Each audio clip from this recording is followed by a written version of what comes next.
So we've been charged at the end of this evening to share why we're the best candidate. That was the notes given to us. And so from my perspective, you're looking at 3 sinners saved by grace.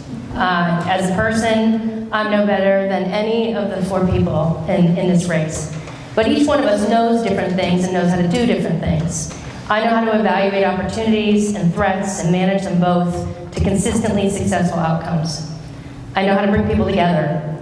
Proverbs 27:2 says, "Let another man praise thee and not thine own mouth." So I'm going to lean on other people for this section. The Ohio Chamber of Commerce endorsed me from among my peers. President and CEO Steve Stivers said Sue Grabowski has built her career around entrepreneurship, leadership, and service to her community. The Canton Regional Chamber of Commerce picked me to be on their board and placed me in line for board president. Mind you, not many females on that list. Malone University chose me for its board of trustees. Arts and Star picked me to be the chair of the 2026 Campaign for the Arts.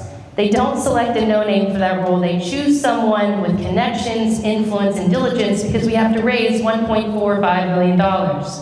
And by the way, everybody in this room should be giving to Arts and Stark.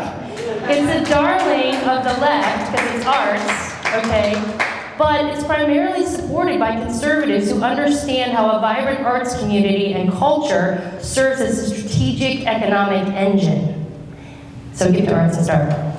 None of these groups that I've mentioned, and you can read more on my website, sue.vote, picked me because I'm a yes man. They know that I'm going to impart the wisdom that I have, even if it's contrary to popular sentiment.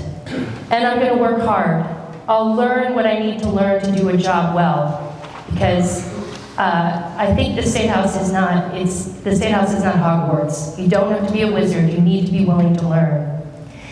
Most importantly, the voters in Lake Township chose me as a trustee.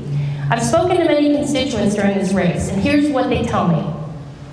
If I voted for you to represent me in Lake Township, I know you're going to represent me well in Columbus. Either way, win or lose, I'm representing that constituency and all of the 48th District.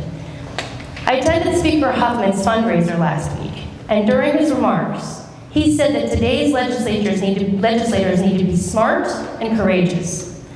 I don't know how smart I am, but I know I've got guts. And we're going to need guts because Ohio has some hard decisions ahead, and it needs a representative who is brave enough to stand up for the people in her community. To do that, you have to know the community. And I know this community. I have for the last 30 years. Thank you for considering me for the 48th District.